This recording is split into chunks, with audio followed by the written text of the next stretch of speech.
Hi, hello everyone. Welcome back to Movement, Ayurveda, and SCU Live. Thank you so much for joining me again today. It's 1 o'clock. We've changed our time, and also for your patience as we navigate into this new hour. When normally, or really about 30 to 40 minutes, we normally do a little bit earlier for those of you who are rejoining. If you're watching this in a recording, even better, because then you don't have to worry about any time constraints. Today, I wanted to talk about ways of restoration. How can we set ourselves up for success in relationship to sleep, Ayurvedically speaking? All right. So one of the main things is we live a life where we're very busy. Everyone has responsibilities, whether you're in school, whether you have a job, or whether you have both, or even if you're navigating your own business. One of the things I like to do is talk about the times that create the most optimal sleep. Yeah. So generally speaking, in Ayurveda, what we do is we try to keep the same rhythms as nature does. So the circadian rhythm. So as the sun rises, we get up, and as it sets, we rest. Yeah. And most of us who have a very traditional schedule, you're maybe going to work at 9 and then getting back home at 5, but whatever your schedule is and however it's designed, sleep is one of the pillars of optimal health as it relates to Ayurveda. I'm Natalie, by the way, if I hadn't mentioned it already, your Ayurvedic wellness counsel specialist and movement extraordinary. So I'll be here kind of walking you through some small tips to help you have a really, really supportive rest, right? Especially if you have a lot of stress, or if you have exams, or you have responsibilities that are creating discomfort in your world, all right? And then after that, we'll do some really simple ways of how you can wind down at the end of the day. So although we're in the middle of the day, I'm gonna give you a wind down routine, okay? So the first thing that I would recommend is that if it is possible, at all possible, that you have your biggest meal during lunch. So in the evening, you're having something that's lighter, and lighter in the sense that you're not necessarily having a salad, especially depending on what season it is, but lighter in the sense that you're not, traditionally we have a family meal that has like a protein, and then you starch, and then there are vegetables, and everybody's having it, and then you go and you lay down to rest. So that's actually the opposite of what I would ask if you want to have great sleep, because your body needs time to really work on the organs and calibrate overnight, right? And if you're full of food, then it has to focus on taking care of digestion, and it won't do so successfully. Yeah. And then we say in Ayurveda, if you're not digesting your food and you're not assimilating and eliminating properly, then you're creating a grounds for unhealthy issues to arise. Yeah. So ultimately, 5 to 7 timing would be the most amazing time to have dinner, right? So whether you're going out, whether you're at home, ideally you're going to the grocery store and you're making something amazing for your family that's seasonal and warm. And another wonderful hint is that you would allow yourself to slowly wind down. So after you're eating and you've had your moment with the family or television, at that point, you'd say, you know what? I'm going to get ready for bed. And you could make yourself a cup of tea. You could grab a book.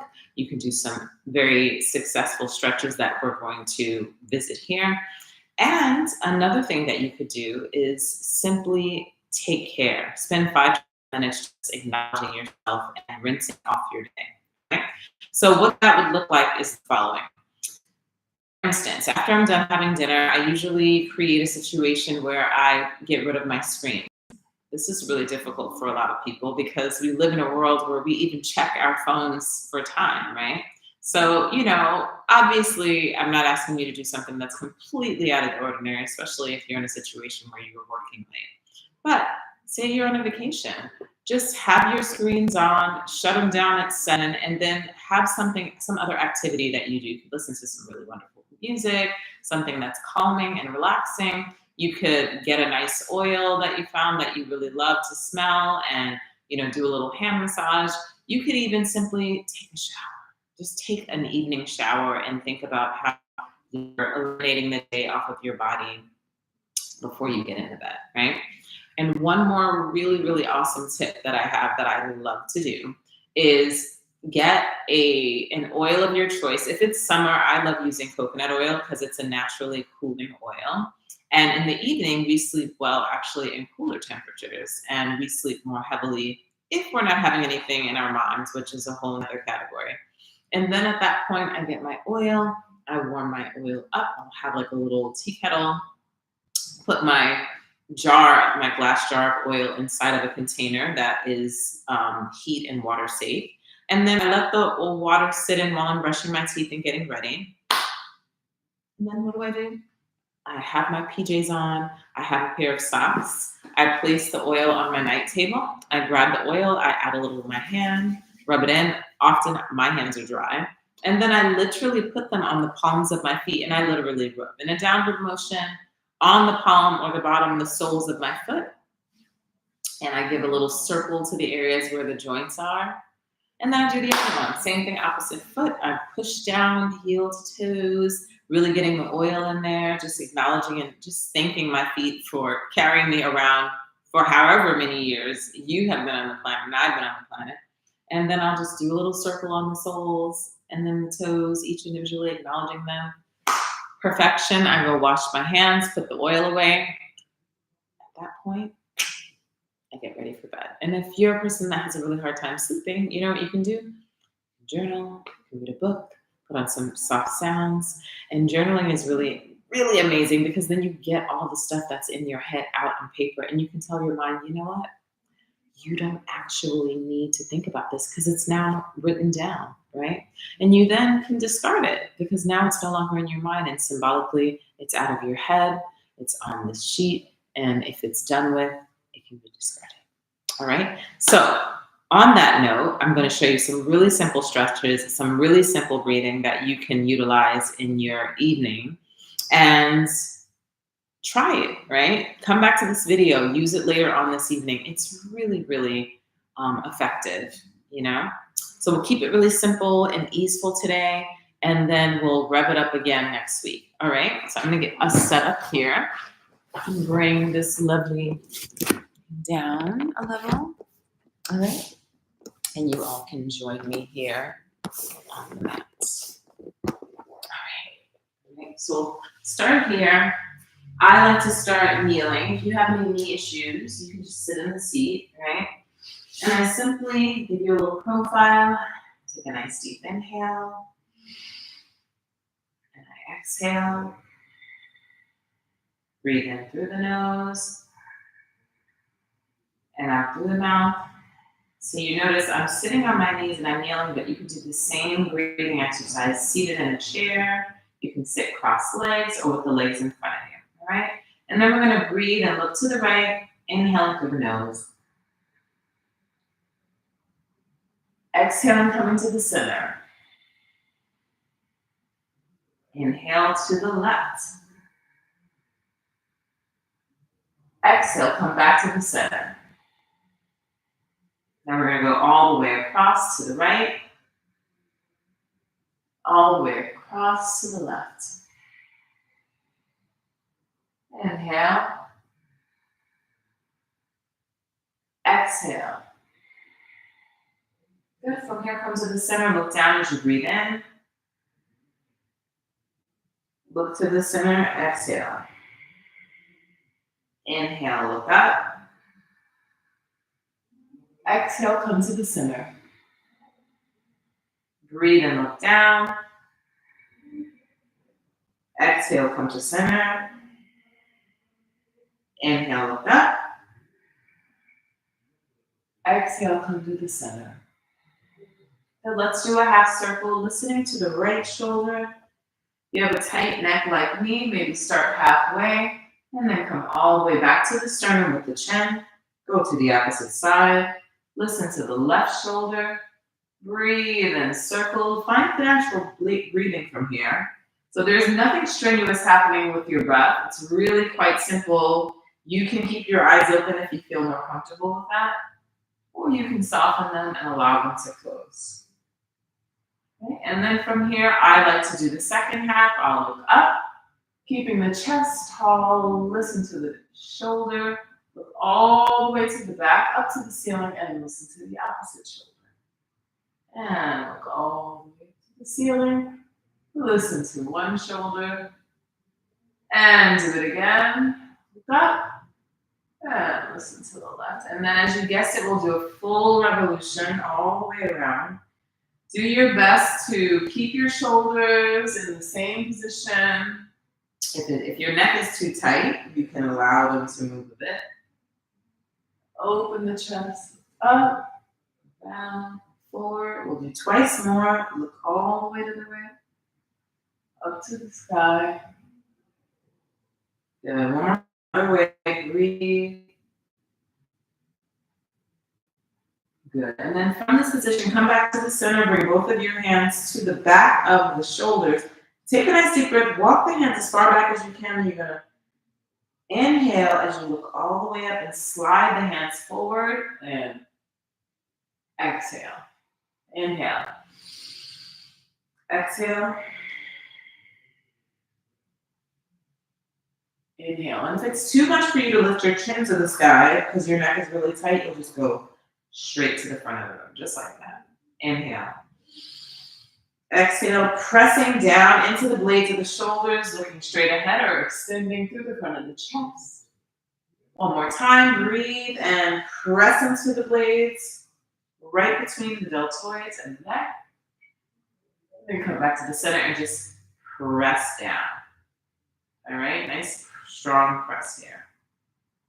Good. And then from this position, stretch the arms all the way out. Let them cross behind you. If you can't reach to the back, if you're sitting in a chair, you can hold onto the chair and just lift up. Nice extension through the front of the chest.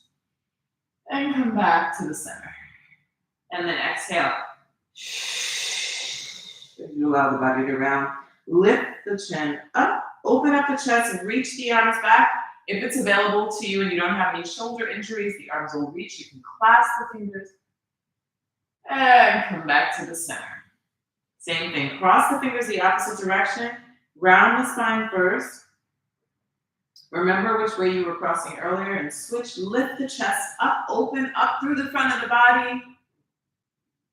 And come to the center. Good. From here, we're going to circle the arms. So we'll start with the one arm. Circle it around for one. Circle it two. And three, really being mindful. Remember, if you're starting any sort of new movements, and this is not a part of your usual routine, you check in with your primary care physician. Same thing, opposite arm, reach and circle. 2, 3, and reverse it up. 2, 3. And if you need to, you can make it slower, right? And then together, arms reach all the way up, open them out, and around. So this is mitigating all of that looking down into the phone, walking around with the head slightly tilted forward. One more time, breathe and lift. From here, open the elbows, all right? So this is a really, really exercise I learned many, many years ago through a lovely woman named Kathy Stanford Grant. She was a very, very iconic human being in the Pilates industry, all right? And she called this Kathy's cat, right? And I'll face you to do it. So your elbows are gonna open like you have butterfly wings, and you're gonna lean over to one side of the room, and you'll close the top of the wing, feeling the stretch in the neck, and open the elbow as you look out, and close the elbow down, feeling the stretch in the back of the neck. And my neck is really tight, naturally. And bring it on back. All right, from here, come all the way up, same thing, opposite side, close the elbow down, open, and close the elbow and lift down, and open. Remember, you're not trying to really rev it up. If you're a really active person, you need a little bit more, feel free. One more time, and close, and open. From here, you're gonna go all the way up. You're going to close the elbows, let the head drop forward. So it's very much like you did earlier with the half circles. It's a full circle with a little bit of extra pressure. Lift the chest up and open. Lean over, go around, drop the elbows forward, drop the head, stretching the back of the neck, and then open the elbow up. Let the elbow lead you up. Feel the back of the neck. Lift the crown of the head. Lean and close the elbow. Drop the head forward, same thing. And breathe, lift. And this is the long version, right? You can take any parts of this video, maybe even just one exercise to do at the end of the day, right? As you wind down from a long day, it will do wonders for you. Open the elbows, lift up. Feel the back of the head, go up. Let's do that one more time on this side. Drop the head, feel the weight behind your hands. And open the elbows, lift.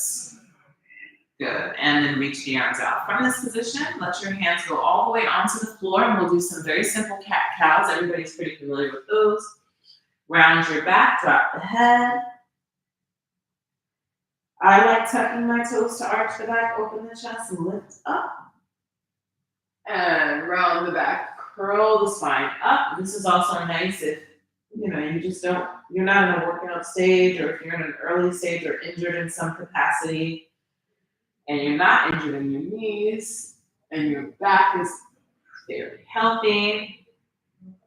One more time, arch the back, open the chest. Good. And then from here, you're just going to look all the way to the left ankle, stretch out one side of the waist, come back to the center, look all the way to the other side, come back to the center, same thing again. So the side of the obliques are actually getting a stretch. Depending on how much range you have, your pelvis is staying in the same position. Center, one more time, look to the opposite side. And come back. Good. From here, sit all the way back into a resting pose. Release the head, palms are going to stay open. You'll drop your head all the way down to the floor. Take a nice deep inhale from here. And exhale. Breathing into the lower back, the palms stay forward. If it's too much on the neck, you can bring the hands to the side of the body.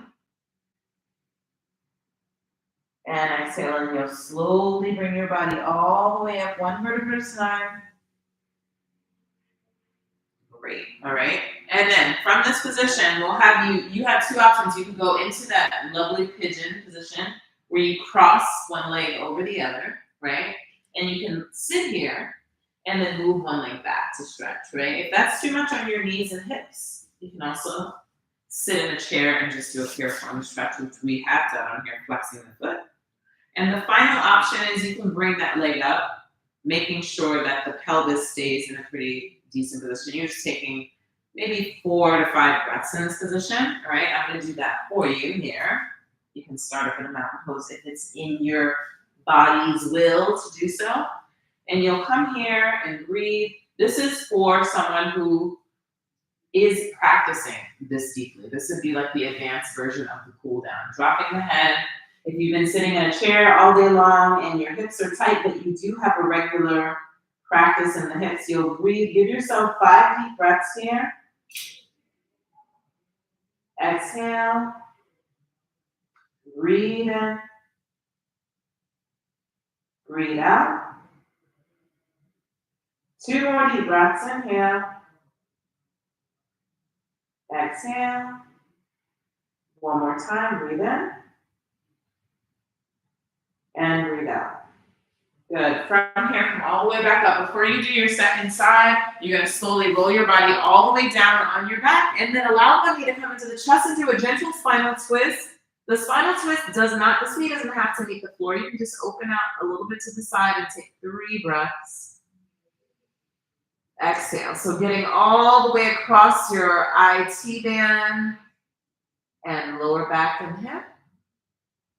And breathe again. Feel the heaviness of the elbows.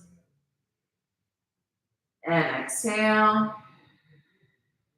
One more deep inhale through the nose. It should feel really gentle but thorough. Exhale. All right, same thing, opposite side. So pull this knee into the chest and switch it out. So opposite knee is going to come in. This is before we go to the second side of the pigeon pose, opening up the front of the hip flexor. And this is enough. Again, you can just do this exercise right before lying down on the bed, as long as you have no spinal issues, no recent surgeries. And if you've had any of those, you check in with your practitioner or doctor, primary care. Give yourself 2 more deep breaths here. Exhale. 1 more breath, breathe in. And breathe out. Good. Come back to the center with that knee, and then bring the body up. Right. You can roll onto the side if it's more appropriate. Let the front knee bend, reach the opposite leg behind you. All right. You do the same thing. Remember, if this is too much for you, you'll be sitting in a chair with an ankle on top of the knee, and you'll stretch the same group of muscles. Okay. Walk the hands forward and take 5 deep breaths. Inhale and exhale. Breathe in and breathe out. 3 more breaths. Breathe in and out. Last 2. Inhale. Exhale. One more time. Take a deep inhale through the nose and out through the mouth. Walk the hands all the way back in. Good. And stay. Now from this position, right? So I've given you about, I want to say 4 to 5 exercises acknowledging your body. The first one was oiling the bottoms or the palms of the feet, specifically if you're about to go for rest. So you don't want to oil your feet and then do some sort of movement or some sort of cool down. I should call it more of a cool down than a workout, okay? Depending on your stamina, right? Some people, they don't move much, so they can get breathless from very simple things, right? And respecting and honoring that here, we try to acknowledge all types of body and all different levels, right? So you have options, and if you want something more rigorous, it's always to be done earlier in the day, possibly in the middle of the day, depending on when you're eating, yeah? So we covered the first thing that we did was some simple breathing exercise. We did some neck stretches. We did some shoulder presses and arm circles. We acknowledged the crown, the back and the front of the neck, spinal twists, a few deep pigeon stretches, right? And now we're gonna go for the merman stretch or mermaid stretch, right? So you can bend both knees. Again, this can be done if you're sitting in a chair. You can do a Z formation as well, right? This one is a little bit more available if you're tighter in the knees and or hips. And if you're a more flexible person, you can bring both knees together and you'll grab your ankles and reach one arm up to the sky and then look down toward the feet. That's a part of the stretch. Bend one arm behind you, right? Keeping the waist and the abdomen connected. Reach that arm all the way up and bring it all the way out. And then this arm's gonna come all the way across and we're gonna do a little small twist. All right, doesn't have to be much. And if you wanna skip the twist, you can just reach over instead and then bring it back up. It's all about, at this point, especially if you're doing something that's for cooling down or right before bed, you don't want to stress your body. You want to respect and acknowledge it, right? You can scoot through here, pulling the navel in up, stretching the top shoulder, upper thoracic spine, and maybe a little bit down in the QL4-5, the quadratus lumbar. And open it again. Again, you have the other option to stretch over. One more time, bring it all the way up. And reach over, look down toward the floor, bend the elbow above you. Again, if this is too much, you could be sitting up, and this could be enough, and this could be enough. Even just this and no breathing, yeah? Breathing. And reach all the way up and all the way over. And cross twist. All right, now from here, swing your legs in front of you and then switch sides, holding on to both feet. All right, same thing. Inhale, reach this arm all the way up. So the side of the obliques are stretching underneath the armpit. Look down toward the floor, catch what you can, and stretch. This is a really, really big stretch for some. And then bring it all the way back up. And notice if there's a difference on the side. Arm's gonna reach across. Squeeze the abdomen in as you cross the body, pulling the navel and feel that top shoulder, pulling the navel in up. And open the arm, lift, stretch, and reach. Let the elbow bend if it's available to you. All right, find the ribs, make sure they don't poke out too much to get this beautiful stretch on the side of the oblique. The laterals, even a little bit in the deltoids, depending on your body. Exhale, twist. Yeah, so in Pilates, we have an exercise like this called merman or mermaid, right? and you're holding on to something and you're really trying to get yourself as stretched and tiny as you can, right? There you go. And then come all the way up. All right. So from that position, that's a great start for someone, especially it takes about at most 20 minutes. You can add a couple more reps. I did about 3 to 5. If you're about to wind down for bed and you just want to do 5 minutes, pick one of those exercises to do. If you're doing something and you want a little bit more and you've had a more stressful day and you're trying to almost, exhaust yourself a little bit so you can get more fatigued, you can add more reps and let it last 40 minutes, right? It just depends on how much time you have before you begin to wind down, right? But I really do love acknowledging the feet because we don't do enough with the feet, all right? So one last thing we'll do to end today, I'm gonna have you get back onto all fours. The 2 options you'll have, if it's really difficult for you, especially if you have any issues in the metacarpals here, the bottom of the toes, or anything in the big toe area, like in the joints, it won't be ideal to put weight on it. I'm gonna put weight on mine, but if you can't, you can literally sit here and you'll do in yoga what's called an ankle crank, right? And we referenced a book earlier on, if you go back to some of the earlier videos. You can do this lovely, lovely ankle circle. It's really, really wonderful for not only the knee and the hips. And if you, for some reason, for whatever reason, you can't bring your ankle up on top of the knee, that's fine too. There's so many ways. You can throw a ball on the floor and roll it out, okay? So I'm gonna do another variation and I'm gonna do both feet at once, right? So my toes are tucked, right? And the emphasis is opening all 10 toes onto the floor. My palms are down on the floor, right? And then I'm literally gonna stir my hips toward the heel, stretching out all 10 toes to the pinky toe and then rolling all the way back to the other pinky toe. All right, and you should feel a really big stretch, right? Sometimes I like to go all the way up. It really depends if you want to do the hips as well.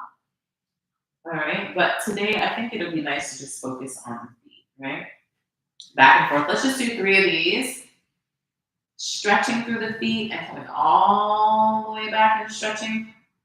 Good, and I notice because my hips, they're pretty open, but one is tighter than the other. So if you really have tight hips and your knees are really feeling this, that's how you know it's time for you to sit in a chair instead of doing this on all fours, right?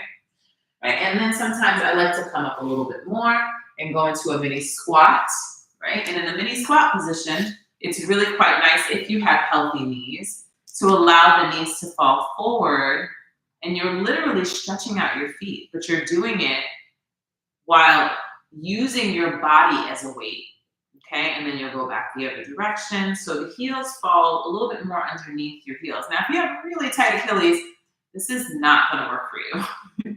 All right, so you're gonna go back to the option 1 or 2, right? Which is the one where you can sit in a chair, you can do the ankle crank, right? Or you can get a ball. And getting the ball is like so heavenly. It's like getting a little massage at the bottom of your feet before bed, all right? And we'll end here with Malasana, which is a squat, right? Again, if your knees and hips are not happy, you can simply sit in the chair and you can do some chair variations where your legs are wide and you stretch one side of the body and you stretch the other side, okay? But today, if you do have the capability and you can go all the way down, another option is bringing this underneath the heels, all right? Knees bent, and you have something that can catch your heels if your feet don't go naturally that low, right? This is actually, in some cultures, a resting position. So clearly in those cultures, they're not sitting at desks all day, yeah? All right, so we'll end with this last pose called Malasana. You'll be down in a squat, your hands are gonna come and the elbows are gonna press the knees apart as you press your palms together. You'll take a nice deep inhale here. Lift the chest up. Again, breathe in, and maybe next week we'll bring this series back. It's a little bit more advanced, but I like to give it because it's so wonderful if you do work out a lot. And it's Padavaktasana 3, which we do and we've done on here, but it's nice to mix it up and add it in little other phases. Give yourself 4 more deep breaths. Exhale through the nose. Again, breathe in. Exhale. This is great for digestion. 2 more. Breathe in. Exhale. 1 more time. Deep breath into the nose. Exhale out through the mouth. Good. If it's available to you, you can lean over to one side of the body to stretch out one hip more than the other. Lift one arm up. I have a bit of an injury on one of my hips, so it's a little bit more difficult on one side than the other. You can always come up a little on your heels. So always honoring your body's limitations because there's no need to do anything for anyone else. Good. And then from here, we'll do wind releasing pose, right? Which is, you're down in a little squat. You can grab your ankles, drop the head, lift your hips. All right? Your hands can go underneath the feet like pada's palms in Sanskrit. You put your feet right on top of the palm and drop the head, and you can drop your hips, or you can put your hands on your ankles and breathe and drop the hips. Or lift the hips up and drop down. Breathe in and out. Exhale. 2 more. Exhale. Good. Hands can stay down. And then drop the head. Release your neck and shoulders. And then slowly make your way up to a standing position. Whew. It should feel very different. Those last 2 poses are nice. Okay? Thank you so much again for joining me. I will see you here next week. And we have to remember that you don't have to do it alone. You can just come here, show up, and we'll do it together. All right? I'm Natalie here with SCU, and I am an Ayurveda wellness counselor, as well as a Pilates and yoga instructor. So happy to have you here with me. And I'll see you 1 p.m. next Thursday. Thank you. Ciao.